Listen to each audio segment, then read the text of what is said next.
사랑하고 축복합니다. 진심으로 사랑하고 축복합니다. 오늘은 예수님의 오심을 기다리는 사람들 앞에 보이시죠? 두 번째 시간으로 예수님의 육신의 아버지 되시는 요셉에 대해서 함께 살펴보려고 합니다. 여러분, 우리가 흔히 죄라고 하면 남의 것을 탐하거나 누굴 해하거나 거짓말로 속이든지 상대방을 모함한든지 이렇게 하지 말아야 할 것들을 흔히들 죄라 생각합니다.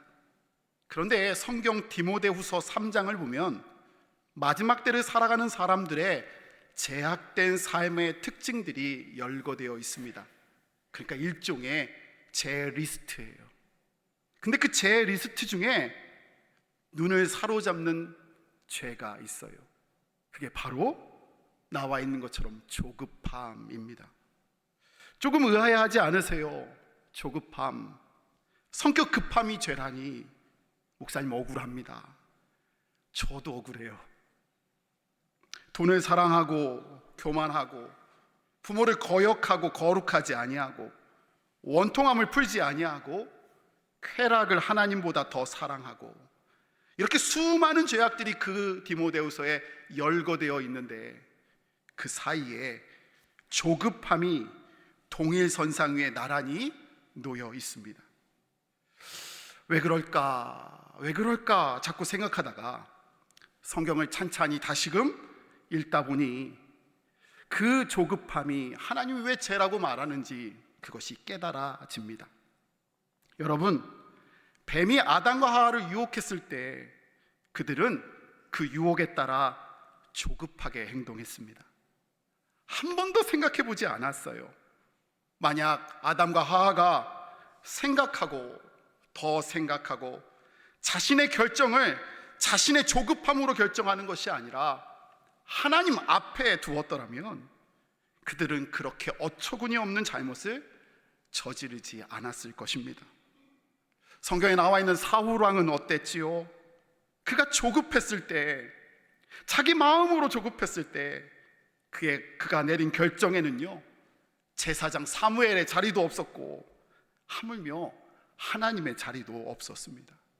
그는 하나님이 세운 왕이면서도 하나님의 자리 없이 조급함으로 자기가 결정한 거예요. 다윗왕은 어땠습니까? 그는 육신의 정욕 때문에 그가 조급해졌을 때 그의 행동과 모든 결정에는요, 하나님을 생각하는 마음, 하나님의 말씀이 사라져 버렸습니다. 여러분, 다시 여쭙겠습니다. 조급함이 왜 죄입니까? 아마 조급함 자체가 죄라고 말하기보다는 너무 조급하게 생각하느라, 혹은 자기 스스로 생각하느라 그 안에 우리의 하나님, 우리의 능력의 주인 되시는 하나님, 그 하나님이, 또 하나님의 말씀이 우리 가운데 거할 수 없기 때문에 조급함이 죄가 되는 것입니다.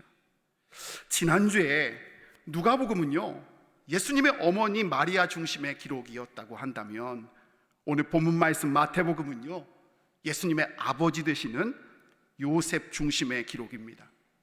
그래서 오늘 본문 말씀은 철저히 요셉 중심으로 이어져 가요. 18절의 말씀은 그래서 요셉의 상황을 이렇게 설명하며 시작됩니다. 이해를 돕기 위해 제가 메시지 성경으로 준비했는데요, 작은 글씨지만 천천히 함께 읽어보도록 하겠습니다. 함께 읽습니다. 예수께서 태어나신 경위는 이렇다. 그분의 어머니 마리아는 요셉과 약혼한 사이였다. 그들이 결혼하기 전에 요셉은 마리아가 임신한 사실을 알게 되었다. 성령으로 된 일이었으나 요셉은 그 사실을 몰랐다. 아멘. 지난주 살펴보았듯이요, 천사가 전해준 메시지, 그 소식은 처녀인 마리아를 통해 아기 예수님이 오신다는 그 말씀은요, 마리아 개인이 소화하기에 무겁고 부담스럽고 때로는 위험한 말씀이었습니다. 천사에게 직접 들은 마리아에게도 그렇게 부담스러운 것이었으니 오늘 본문 말씀처럼 그 사실을 알지 못한 채 정혼한 아내가 임신한 것을 알게 된 요셉의 입장에서는 어떻게 다가왔겠습니까? 정말 말 그대로 미치고 팔짝 뛸 노릇이었을 겁니다. 어쩌면 화가 나고 분해서 견딜 수 없었을 것입니다. 그런데 오늘 본문 말씀을 보면 참 다행인 것이 있습니다.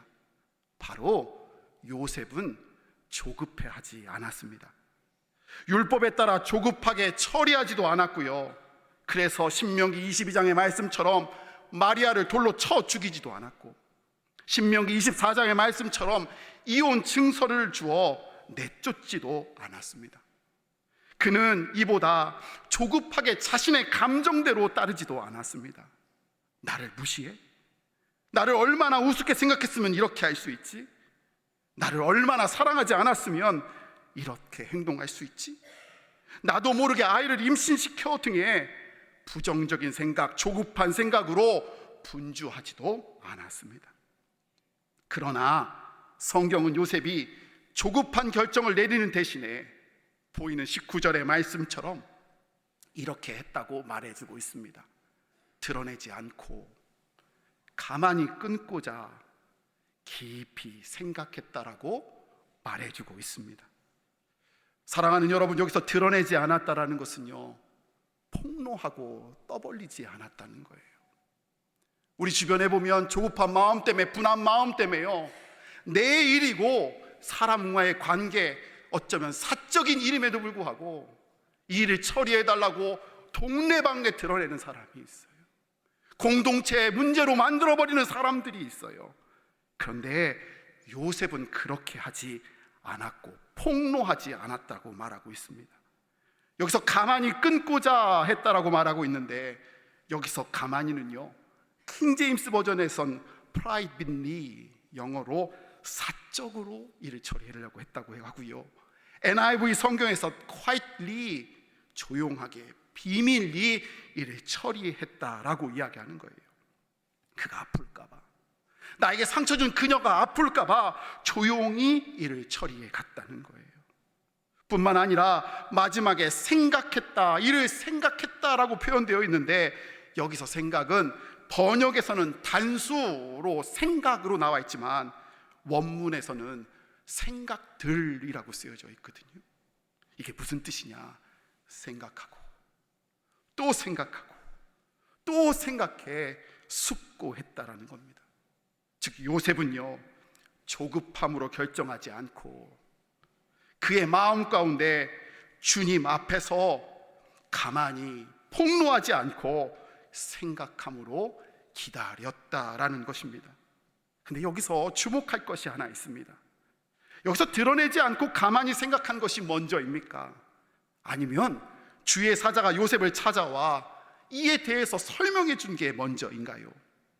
성경이 뭐가 먼저로 쓰여져 있지요? 맞습니다. 드러내지 않고 가만히 주 안에서 생각한 게 먼저예요. 즉, 저는 이 순서가 너무너무 중요하다고 생각해요.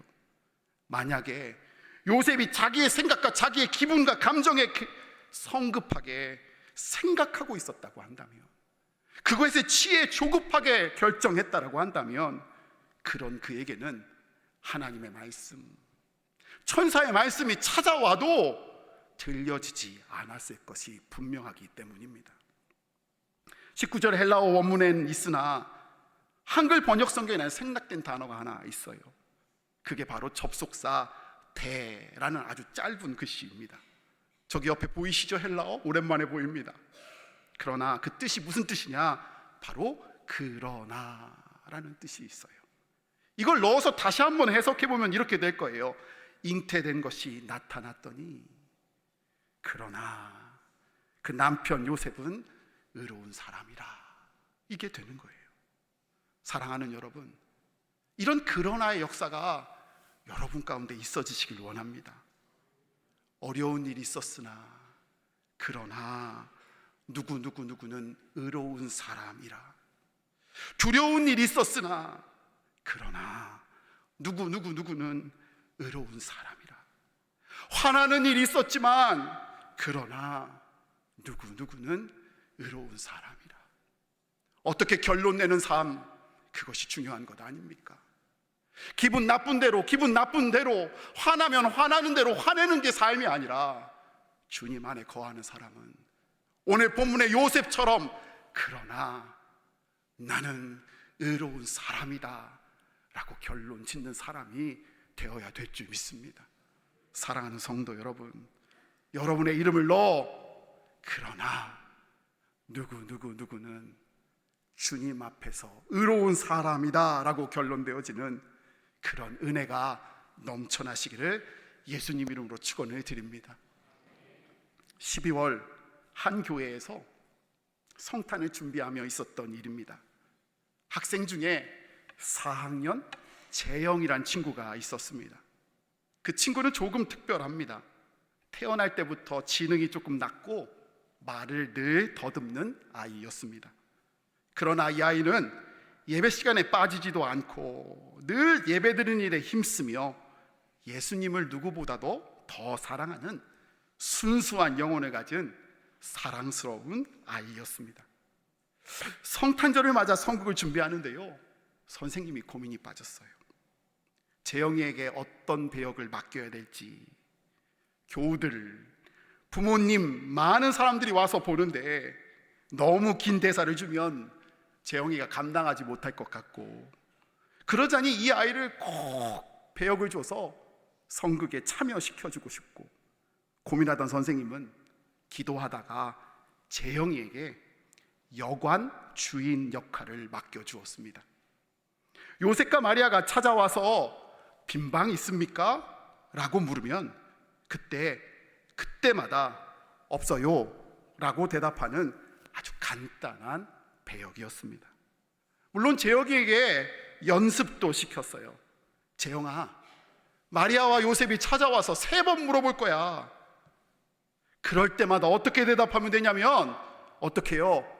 없어요, 없어요, 없어요, 이렇게 대답하면 된단다. 이렇게 알려주셨어요. 연습도 시켰어요. 재영이도요, 자신이 연극에 출연하는 것이 너무 기뻐서 집에서 화장실 앞에서도 없어요, 또 침대에서 일어나서도 없어요, 이거를 열심히 연습했습니다. 드디어 성탄 전야가 되었고 연극이 막시 올랐습니다. 많은 교인들이 그리고 학부형들이 예배당 안에 가득 찼어요. 드디어 재영이 순서가 되었어요. 그리고 사람들은 재영이가 어떤지 알았기에 재영이를 주목하면서 보고 있었어요. 이제 요셉과 마리아가 찾아왔어요. 그리고 재영이한테 묻습니다. 영희 방이 있습니까? 지금 아내가 만삭인지라 저희에게 방이 필요합니다 라고 물었어요. 재영이가 대답하는 거예요. 뭐라고요? 어떻게 잘하세요? 없어요 라고 대답했어요. 요셉과 마리아가 다시 묻습니다. 아이가 막 태어나려고 합니다. 지금 방이 필요해요. 빈 방 있습니까? 또 물어요. 이제 재영이가 또 대답합니다. 뭐라고 대답하죠? 맞아요, 없어요 대답합니다. 마리아와 요셉이 또 묻습니다. 진짜 춥네요. 방 하나 마련해주면 정말 감사하겠어요. 작은 방이라도 괜찮아요. 빈 방 있습니까? 이제 재영이가 이제 마지막으로 대답해야 돼요. 뭐라고요? 맞아요, 없어요 라고 대답해요. 무사히 자기에게 주어진 대사를 연습하는 대로 잘 맞췄어요. 각본대로 요셉과 마리아는 실망한 모습으로 고개를 푹 숙이고 돌아가는데, 그때 갑자기 재영이가 눈물을 글썽이며 요셉 팔을 잡았습니다. 그리고 이렇게 이야기해요. 잠깐만요, 방은 없어요. 방은 없어요. 그러나 제 방을 쓰세요. 제 방을 쓰세요 라고 얘기했어요. 모든 관객들은 깔깔깔깔 재영이의 실수에 웃음을 터뜨렸어요. 재영이의 순수함에 많은 사람들이 감동받고 눈물을 흘렸어요. 사랑하는 제주정의 성도 여러분, 빈방 있습니까? 여러분의 가정에 빈방이 있어요? 여러분의 심령에 빈방 있습니까? 오늘 본문 말씀 23절에 보면요, 보라 처녀가 잉태하여 아들을 낳을 것이요 그 이름은 임마누엘이라 하리라 하셨으니, 이를 번역한즉 그 뜻이 하나님이 우리와 함께 계시다 함이라 라고 말씀합니다. 사랑하는 여러분, 우리에게 빛으로 오시는 주님은요, 임마누엘입니다. 하나님이 우리와 늘 함께 계시다라는 말씀입니다. 그러니 주님의 말씀이 없는 것이 아니고 우리 마음에 빈방이 없는 것입니다. 우리 마음속에 두려움이, 걱정이, 염려가, 분노가 가득 차 있어서 내가 내 생각을 가득하게 하느라, 조급함으로 하느라 내 마음에 주님의 말씀이 거할 빈방이 하나도 없던 겁니다. 여러분에게 하나님 말씀을 받아들이라고, 순종하라고 강요하기 위해서 이 말씀 드리는 것 아닙니다. 교회 갔다 집에 들어오며 아이들 만나면 이렇게 얘기합니다. 아빠가 기도해. 교회 복도에서, 목양실 앞에서 아이들, 청년들, 우리 성도님들 만나면 이렇게 인사합니다. 제가 기도합니다. 목사님이 기도합니다. 생색내고 싶어서 그런 게 아니고요, 내 기도하는 누군가가 있다는 것을 잊지 않았으면 좋겠어서 그렇게 말합니다. 저는 우리 주님의 마음이 그런 마음이라고 여겨집니다. 임마누엘, 하나님이 우리와 함께 계시다. 힘들고 어렵지만, 그러나 우리가 그 결정 가운데 의로울 수 있는 것은 내 뒤에 늘 함께 하나님이 계시다. 그 말씀으로 주님이 우리를 찾아오시기 때문인 줄 믿습니다. 두 종류의 성도가 있는 것 같습니다. 임마누엘, 하나님을 누리며 날마다 승리하며 살아가는 성도가 있고요, 하나님의 말씀을 많이 해도 내 생각, 내 걱정, 내 분노, 내 감정으로 날마다를 한숨 쉬며 살아가는 성도가 있는 듯합니다. 우리 사랑하는 제주중앙의 성도들이 임마누엘 하나님의 역사를 날마다 찬양키를 원합니다.